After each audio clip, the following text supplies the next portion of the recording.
Oh my God!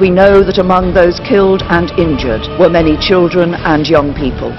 We struggle to comprehend the warped and twisted mind that sees a room packed with young children not as a scene to cherish, but as an opportunity for carnage.